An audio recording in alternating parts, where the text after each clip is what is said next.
Woke in Wilmington is a political show that showcases the opinions of the three hosts. It does not reflect the opinions of our guests or any organizations we associate with. You're listening to an episode of Woke in Wilmington, where we discuss why what's happening in Washington, D.C. should matter to this community. And then we discuss what you can do about it. Now let's get woke. Hi everyone, welcome to Woke in Wilmington. I'm Ashley. And I'm Chance. And I'm Caesar. And we are so excited to be starting this journey all together and with whoever out there is listening to this. But I feel like the big thing that you hear all the time since the election started is, what's your why? What do we think, who are you? What do you care about?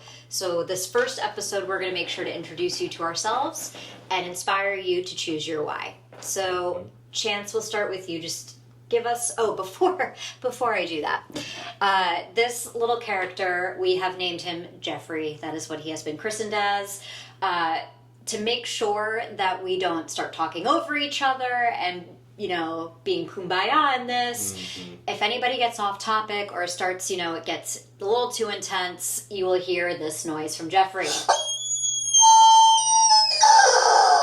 So this is going to be a lot of fun. Haunting. So, all right, Jeffrey is watching. Jeffrey is listening. No He's pressure. He's going to sit next to me over here. Got you. Go ahead, Chance. What's my why? Well, who are you first, and then we can go into your why. Okay. Well, I am Chance Meeting. I am a writer and filmmaker.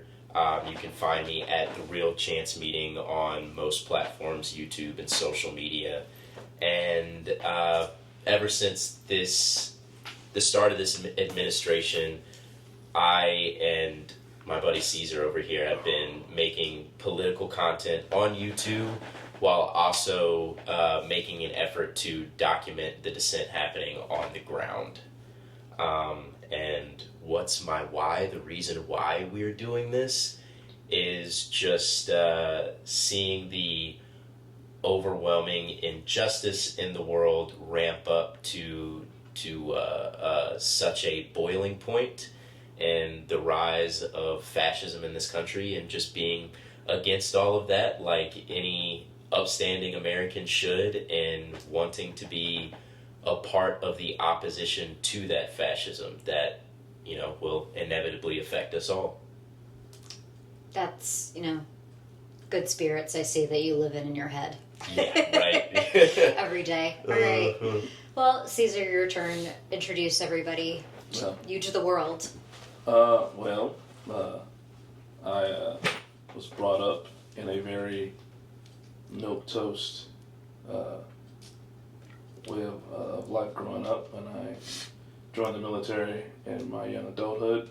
Ended up down here. My why is I've never really jive with mistreatment of anybody, and so whenever I see like bigotry of any kind start to become more sensationalized, and as well as propagating on social media and stuff like that, to the point where people start seeing it as more commonplace, I kind of get like a weird like itch, and I don't want stuff that happened 50, 60 years ago to start becoming the norm again, because in my head I thought we stomped that out a while ago. So No. Guess we got to teach some old people some lessons again. And young people evidently too. They evidently need to be definitely. They're taught. Definitely trying to normalize it like crazy these days. I'm Ashley. I am from New York, oldest of 4 kids. Moved down here last May, and then became involved in the Harris campaign in a variety of different ways, and that's what brings me to here. But my why, I have too many whys, and I think that's my problem, and that's why I work with organizations like Indivisible, because they allow you different avenues to figure out your why. But the LGBTQ community has been... You good? Mm-hmm. The LGBTQ community... What are you doing? Turning the ringer off. Oh, it's a good thing to do. The LGBTQ community was my big why. Also for me, my health. I have a lot of autoimmune conditions. I have a lot of reproductive health issues that the government thinks it's their business that doctors will not help me unless I am married. A doctor actually did tell me that. So, and also just my mom's a teacher and the Department of Education is being dismantled, and is she going to lose her job 6 years before she retires? Things like that. So I'm a protector of my family because I'm the oldest, and that's what I was taught being the oldest means. Therefore, I feel like I have to be everybody's big sister, and that is what keeps me motivated, I think, in these times, and what's going to keep me motivated in how I approach things like this podcast. But I think that's a good segue into why are we doing this. So this podcast, when we were all discussing a project that we would want to work on together, I felt that it was important to not just be another podcast where we're complaining about what's happening in the world. There's a lot of other podcasts that you could check out for that. But we wanted to make sure that we were an avenue for all the people that were feeling helpless. Through my work with Indivisible, I have people approaching me all the time saying, Ashley, what can we do? And here it is. Here's a way that you could hear about how national policies impact this community. And we're going to try and work through what that all means together, and therefore what you can do to try and save democracy and save this country and North Carolina. Yeah. Do you guys have anything to add to that? I mean, I think that's the most important part, because I think a lot of people feel lost, and a lot of people look at content on social media or even content that we're doing sometimes and will be like, well, you're not doing anything but complaining. And it's like, yeah, well, the complaining is the first step. That needs to happen because, no one got anywhere, any type of change in this world without first complaining about the thing that they wanted to change first.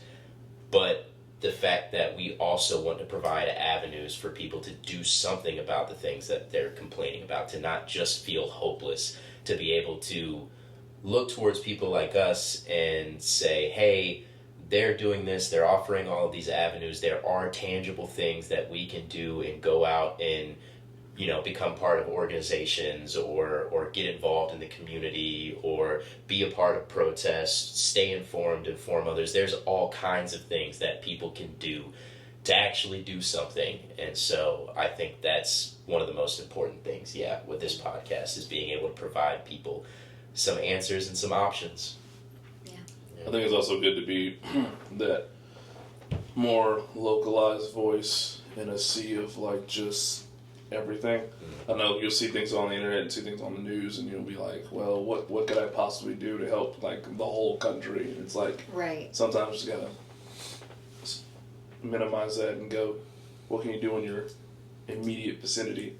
Mm-hmm. And so I think that's a good thing about what we're doing, is we're mainly focusing on Pender County and New Hanover, and Brunswick.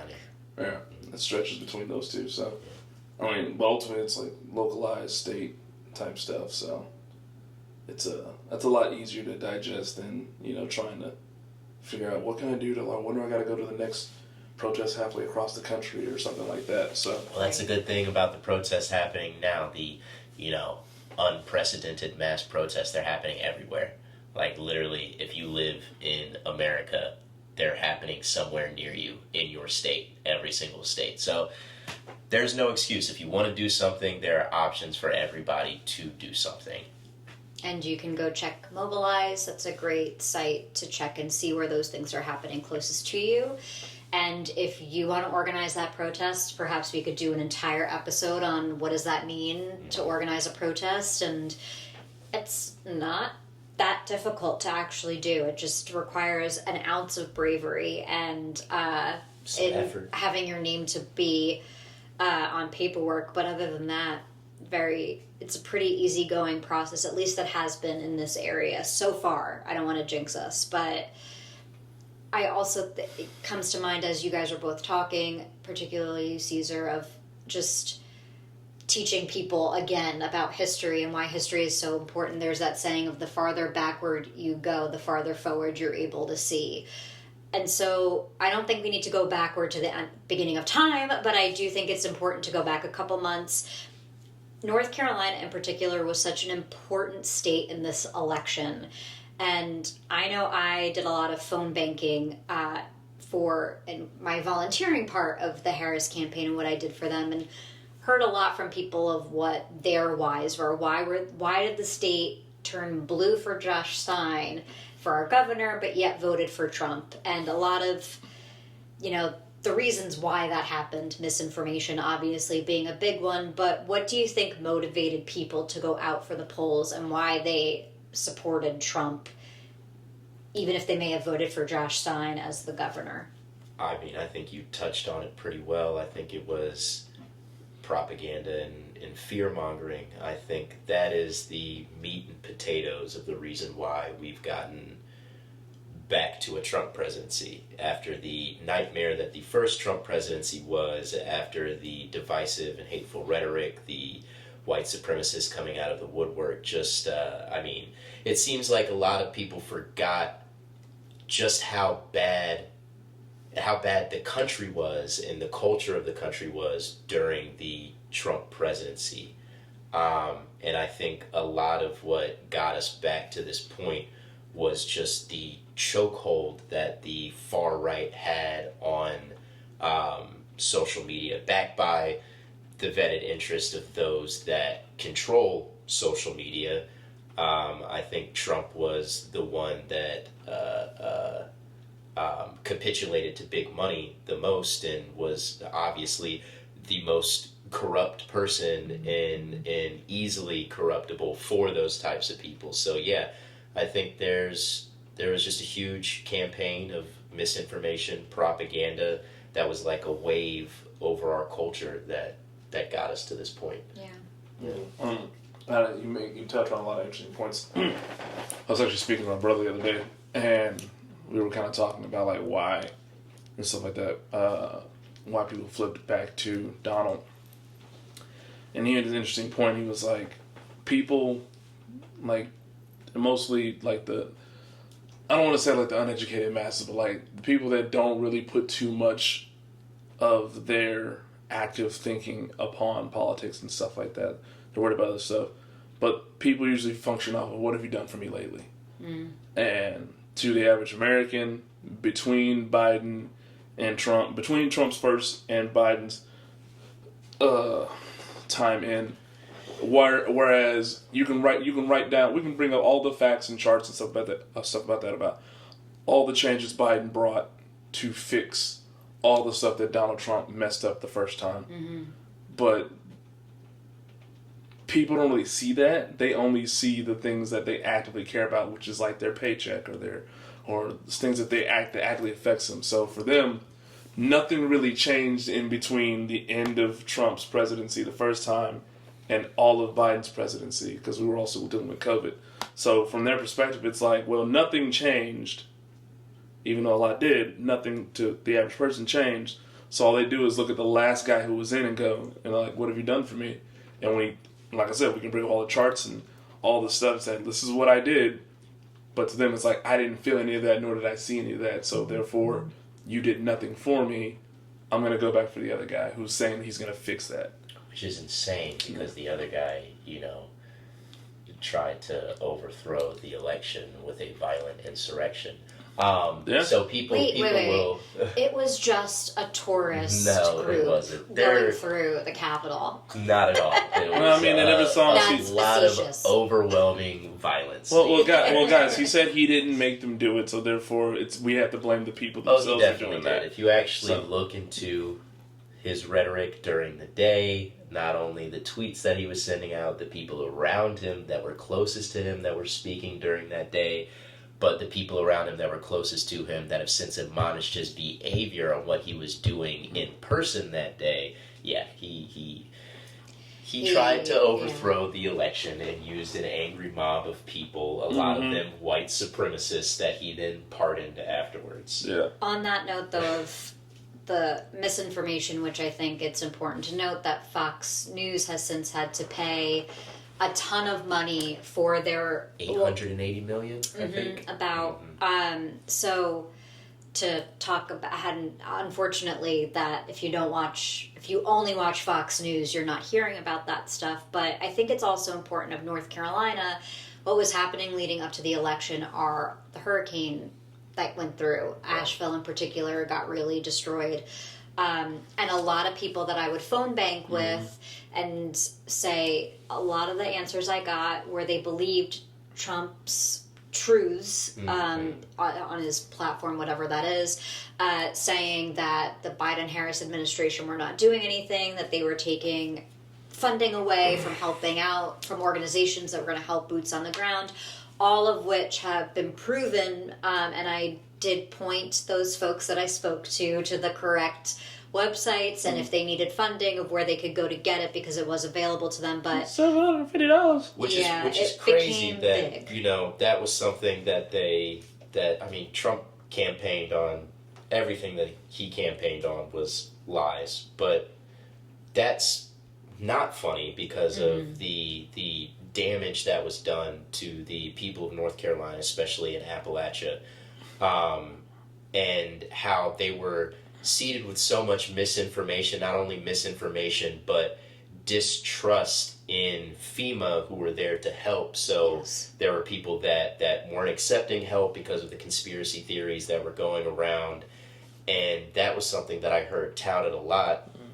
And now we have, after Donald Trump running on that, weaponizing that through his campaigning, has now cut funding to FEMA and has cut funding for the natural disasters that are affecting North Carolina and many other places right now. Yep. So, once again, he projected. He was like, hey, they're doing that thing over there, when really he does it himself. And I remember one of the things that got on my nerves was so there was a story of the where it said there was an email that went out in FEMA that saying, hey, if you see someone with a Trump sign in their yard, don't go assist them.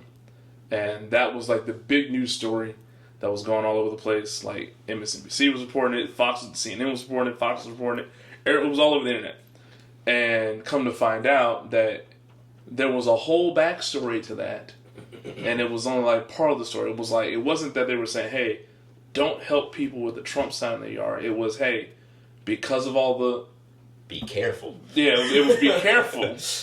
Because if there's a Trump sign, because we're getting reports that because of all the conspiracy theories about how FEMA is conducting themselves, Trump supporters are actively being hostile to FEMA agents. Mm-hmm.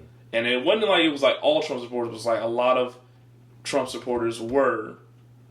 And so they were saying, if you see a Trump sign in the yard, just be careful. And it wasn't saying don't help them out. It wasn't telling them to stay away, but ultimately, the lady in charge got fired for that. And I think she was, last I checked, that back in January, she was trying to get her job back, or whatever. She was trying to sue to get her job back.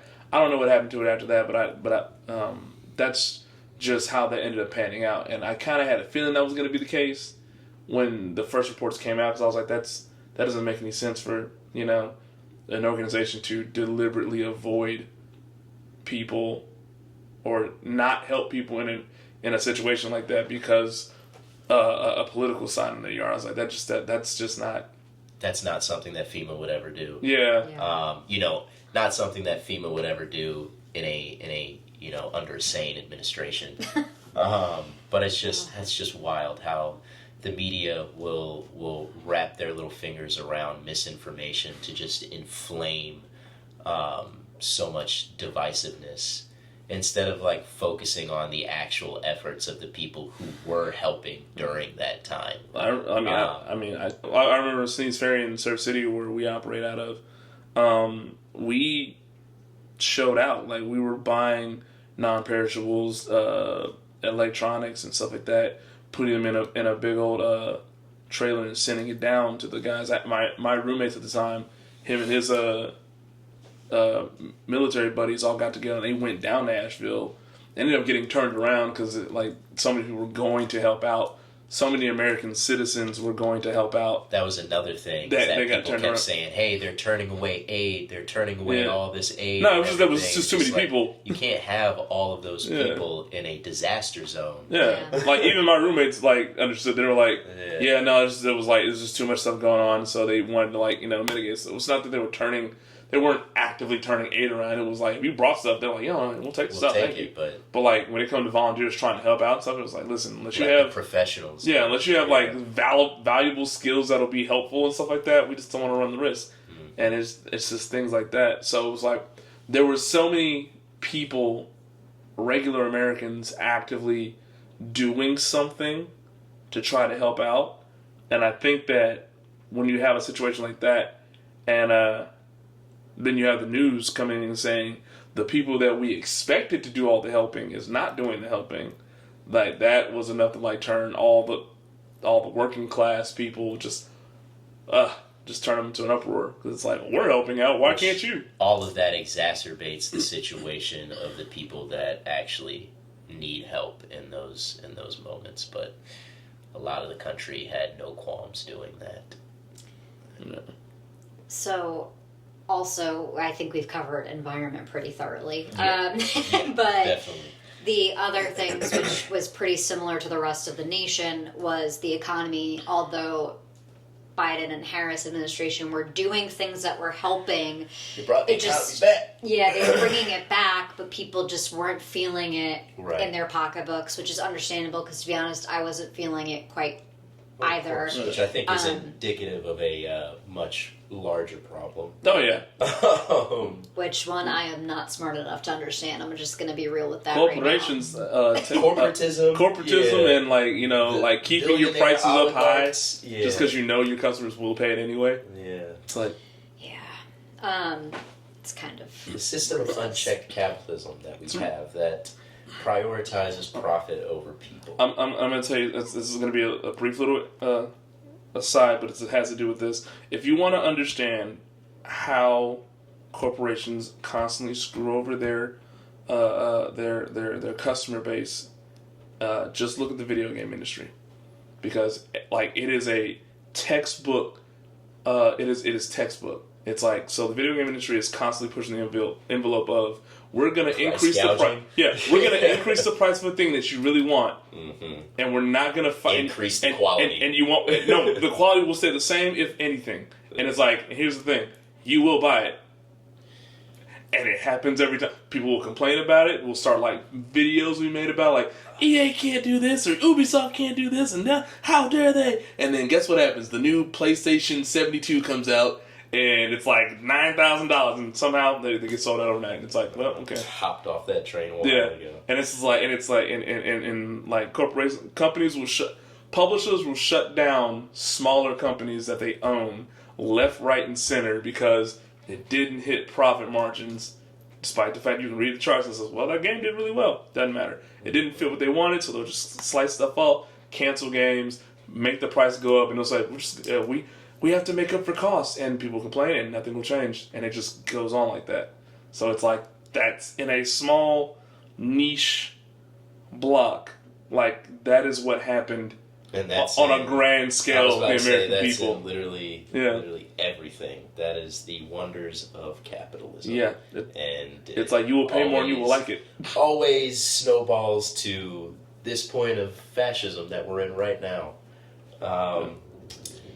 What else are we talking about? Well, then there's immigration and how they tied that in with trans. For those of you that don't know, we're recording this during a thunderstorm, so please excuse any thunder and lightning that you hear. I had no idea there's supposed to be a thunderstorm tonight. So, yes, your face lit up almost like an evil as villain. As the thunder lit up, maybe it'll show on camera. Yes, that'll be cool. That's all awesome. But immigration and tying immigration with trying to make it about criminals and jails and transgender issues of men and women's bathrooms and I actually have someone that I would love to bring on to talk about that in particular, of those that are transgender and the prison system and all that stuff. But they tried to manipulate the story in that way with Trump's campaign, which was although we hate the message, it was very effective the way that they did it. Yeah, it's very effective to, fearmonger, prey on people's fears and insecurities, to demonize marginalized groups of people, which we've seen throughout history. to demonize those marginalized groups of people, to manufacture consent for their othering, and I think it's actually more simple than that. I think he just makes it easy to remember. It's really easy to remember. Well, you're genetically engineered to remember fear. So yes, the fear mongering plays part. But you remember men and women's bathrooms. You remember they're eating the cats, they're eating the dogs. He knows how to do sound bites, and his team knows how to take things that he says and run home with it. Yes. Yeah, which, I mean, most of it is just outright lies that have absolutely no nuance at all. And, it generalizes whole populations of people that are completely innocent, which is sad. Oh man, it's like that weird feeling of like ain't nothing new under the sun. It's like you're right; they've done it throughout all human history. It's like when things get bad and you need a quick scapegoat, blame the immigrants. Oh, what's that scene from The Big Short? The housing crisis, where Steve Carell is sitting there. I hope that they don't do the one thing they always do: blame immigrants and poor people. And I was like, yeah, they always do. It's like that. Like it's always get rid. Like, let's blame the people that if we all were to jump them right now, it wouldn't really make a difference to me, the guy on top. Y'all, it would affect really quickly, but y'all don't know that yet. But I'm going to make y'all understand. I'm going to make y'all feel like them being here is what's going to make that happen. It's just so fascinating that for some reason, societies always fall into that because of the people up on top utilizing that fear-mongering to generalize those people, and why I don't understand how human beings can keep falling for that same notion of these people over here that are struggling, that are marginalized, that do not have the same agency. The people up top that have everything, and we know that they keep us divided, I'm going to believe them by saying that these people over here are the problem, when really it's the people that's telling you that's keeping you divided. They're the real problem. They're the ones hoarding all of the wealth. And it's been used, like you said, throughout history until, somebody crazy enough comes along to use it to further consolidate all of the wealth and power to, try to implement authoritarian control. It's easier to look down than look up. Yeah. It's easier to look down. Ooh. Can we get that on a t-shirt? No. We can sell it as Woken Wilmington. I don't want to merch. remind myself of the very flaw of humankind. No, that's so the narrative that needs to change. It's easier to look down than to look up, and we need to make the All leaders in the 1% afraid of the people. Yeah, but if I saw it's easier to look down than look up, I'd be like, ooh. And it would make me think for a second if I saw that on a t-shirt. That's yeah, but here's the thing. Well, it would make you think for a second. Also, here's the thing. It wouldn't make you're smart, think for a okay? second. Oh, thank you. Look, I listen to anyone who's watching this who feels themselves as a regular person. I don't mean to insult you, but I also mean to insult you. I'm sorry. Like, you fell for this. Like, sometimes we all need to be we all kind of get. We all need to take accountability for our complicity in this broken system that we have, and work together to come to the table and figure out a way to change it for the better. Yeah. Instead of doubling down on the system and getting to the point where it just gets worse for everybody else, because that's where we are right now. And until we get there, I'm gonna roast you. But. And part of the way of solving it, in theory, would be educating folks, right? Oh, which, most unfortunately, definitely. So again, this is a North Carolina, particularly this area of North Carolina issue as far as our representative, David Rouser, which I would like to speak with him. I would like him to come onto this podcast, and I would like to ask him some questions, because every other time an invitation has been extended, he has not even bothered to decline it even. But, sir... to remind everybody, Representative David Rouser, he is the one that wrote the bill in the House of Representatives to dismantle the Department of Education. So that is something that I think now that it's starting to happen, people are getting actually upset about. Oh, yeah. And are starting to, this is, I think, one of the things that's making people take a second, but for North Carolina, it's one of the things that were really important and a factor. should have been more of a factor, but something that our representative has felt the need to take action on when we needed him to focus on the environment, give us clean drinking water. Maybe not do, make a whole bunch of money insider trading off the market manipulation during the tariff situation. David Rouser, you made a lot of money, man. You did. Yeah. If you want to give some to me, I would not be upset about it. We could be friends. I could be bought, maybe. Nah. I don't want your blood money. Caesar, you look like you've got... listen, I'm just letting you know now, my number starts at $1 million. I'll even call you daddy. Wow. But no, You can cut that part out. No, I'm keeping that in. I don't give a damn. So, when it comes to the Department of Education, I'm glad that people are starting to flip on that, finally.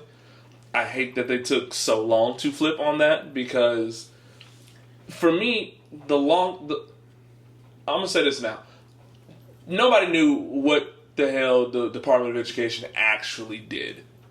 And I think that's... A part of me believes that is why they went after it the way that they did. Because it's the same way that why they went after FEMA. Because nobody knows actually what FEMA actually does, besides relief for natural disasters. It also has to do with immigration, which is why that lie about how FEMA takes away from disaster relief to help immigrants. No, that's the money it's supposed to get. That's what it's supposed to do. Funds by Congress and everything. But going back to the Department of Education, everyone seemed to be under the impression that the Department of Education... Its whole MO was about deciding what was being taught in schools. It's not true. And it's not true. It's not true. And the dismantling, just like a lot of things that were dismantled, like FEMA, was packaged in a way by saying, hey, these things will be up to the states. It's going to be up to the states, your education. It's going to be up to the states, your disaster relief. It's going to be up to the states, all these decisions, which really what they were doing is no, it's going to be privatized. It's going to be private companies coming in and making decisions on all of that. So if you really have problems with the healthcare industry, imagine that for your education, imagine that for your disaster relief, imagine that for everything, because that's basically what they're trying to do. Also, to give just a different perspective, my brother, my Irish twin, him and I went to school obviously at the same time, but he's autistic. My mom, calls him the swimmer before the boat in our school district. My mother, along with many others of my brother's grade, fought for services for my brother to not just be cast aside. My brother got a pretty similar education, albeit probably at a little bit of a slower pace, but he was able to get a similar education and services that he needed in order to keep up and not get left behind. And because of that, my brother is able to partake and do so many more things than what is expected of him. And I would love to put a pin in that conversation and have an episode dedicated to autism, because I wrote a very strongly worded letter to Secretary Kennedy about his comments on that. But there are a lot of students that the Department of Education provides funding to provide services for students that need it, which makes us as a country better, in my opinion. When we put our hand down and bring people up with us, it only lifts everybody else up too. I don't even think that's an opinionated statement. That just logically makes sense. Yeah. In the whole point of furthering human society is to make sure that as many people as possible make it. Well, I thought that was the goal. Yeah. It's we went from only 20% of the village surviving winter to 90%. We won. It's no, now we got to make it to where 50 make it, and it's the 50 we like. Well, when you have fascist eugenicists controlling the country, their MO is kind of different. Dear audience, Chance will use a lot of ist and isms in his speech. Just don't panic. It's okay. But we'll get through this together. We'll get through this. And Caesar, I would like you to start off this topic. The other issue of to me, the 5 whys for North Carolina in this election, education becoming one now, post-election, this one as well, veterans. Very important in the North Carolina, you are a veteran yourself. I know that your father is a veteran, but we're going to let Caesar take this one first since he's been patiently waiting for us, the other topics. But okay. So here's the thing.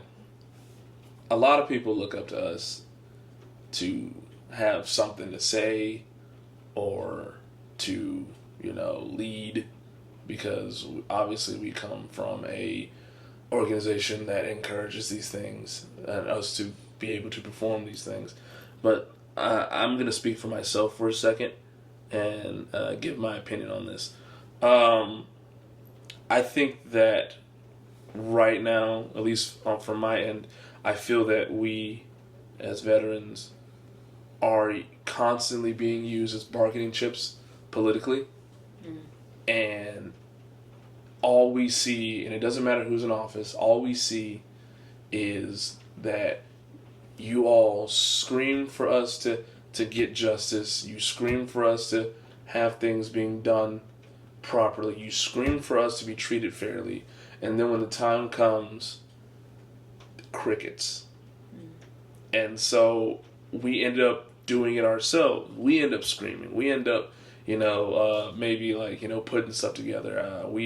I just did a march for Irreverent Warriors with Donnie O'Malley, which is a march. It's pretty much just like a walk for veteran suicide and stuff like that. Like, we put that stuff together as veterans ourselves, because we're kind of like over hearing civilians try to fight for us, but then when it comes time to actually do something, nothing happens.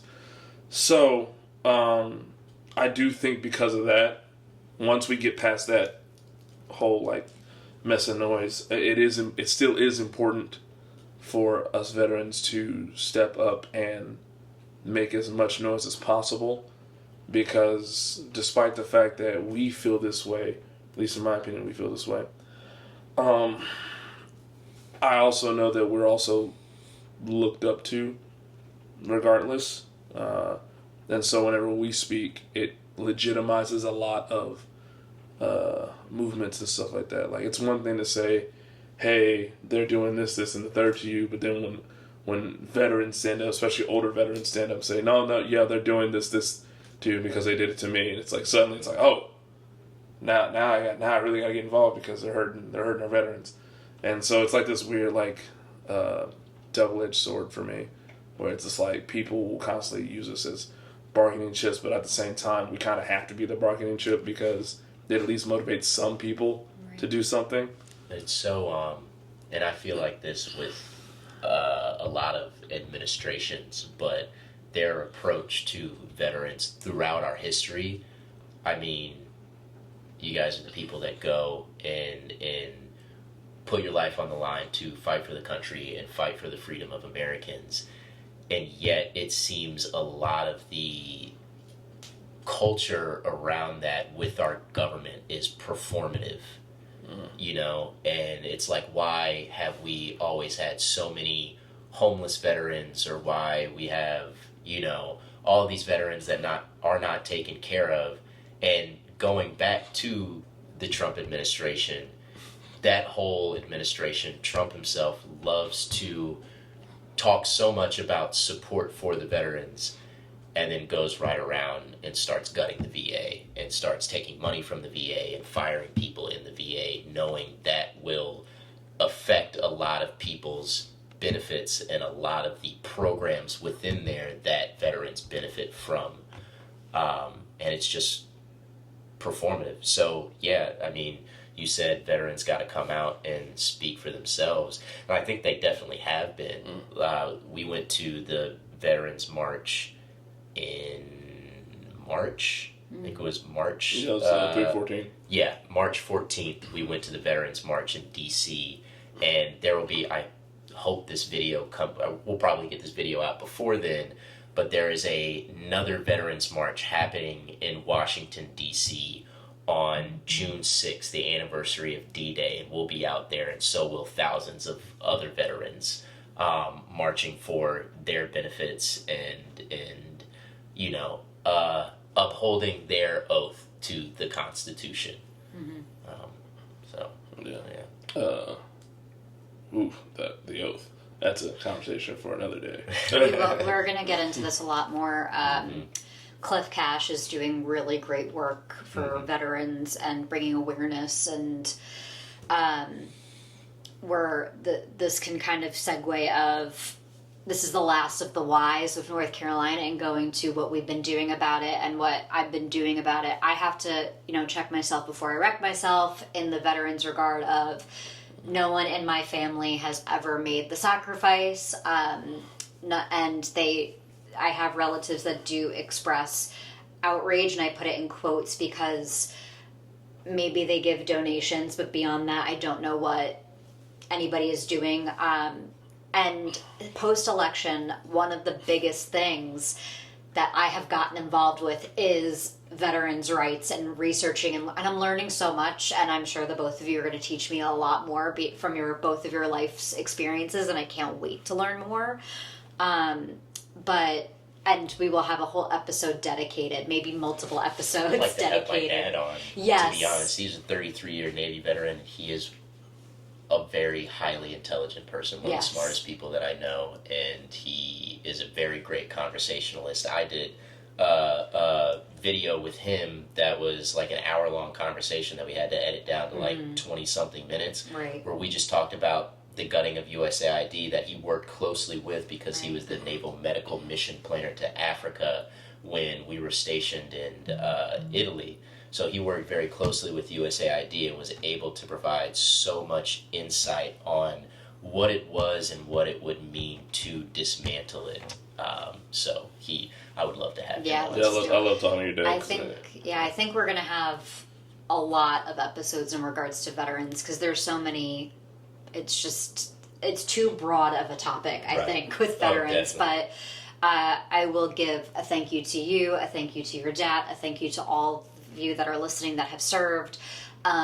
Those of you that served are the reason why we get to sit here and talk on this podcast as freely as we are right now. And I think that is taken for granted of what we're able to do in America and speak as freely as we do, because many don't. And many don't have that right.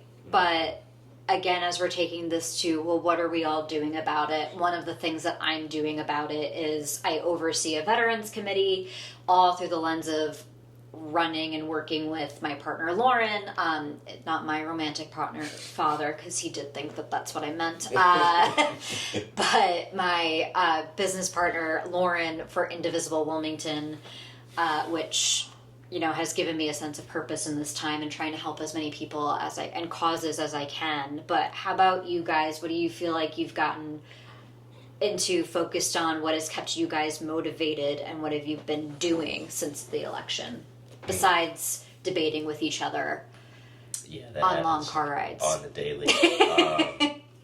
You want to start?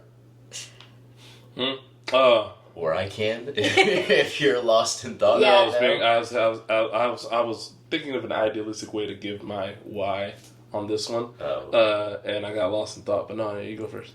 Okay, so like I said before, we've been making political content, which started. I mean, I spoke a lot during the first Trump administration, but a lot of that was, complaining on social media, which has its place. I think more people need to be doing that in the right ways, because there are a lot of people who are apathetic, who refuse to engage, and I wish I saw more of them complaining, because the noise means something and is a means to an end. But during the first Trump administration, I was doing a lot of complaining and a lot of debating, and trying to be informed, trying to inform others. And after January 6th, there was kind of a thought in myself, and I think a thought in a lot of other people, that there is no way that Donald Trump will ever get elected again. Like, he's done after trying to overthrow the country. But knowing that if he did get elected again, inevitably we would be in this place. I just didn't think we would get here that fast. So at the start of this administration, after, the anger didn't really subside. I've been, steady riding on that anger ever since the election. What? But I was like, okay, I have to do more. I have to do more from my own, complacency and understanding the trajectory of where this is going to lead. Because I just knew from the very first day of the election, all of the talking points that were surrounding it, how the culture was shifting, and then getting into the inauguration and everything. I made a video before the inauguration, pretty much just talking about how disappointed I was in the trajectory of the country and who was elected as president, and how they had absolutely no business being the president of the United States. And so from then on, as things developed, me and Caesar continued to make more videos, started as political commentary, discussing a lot of things that were going on. And then as the 50-51 movement started to happen, we started going to protests.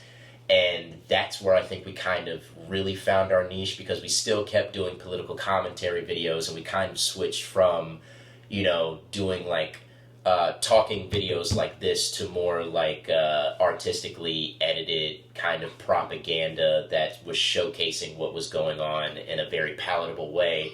What I think we really found our niche in was getting on the ground, going to these protests, meeting these organizers, talking to a lot of people who are doing so much on the daily in their efforts, and trying to see how we can get involved in any way, platforming them and just becoming part of the conversation and the organization with all of these amazing organizations that have been coming up and banding together to, fight the fascism that we're facing.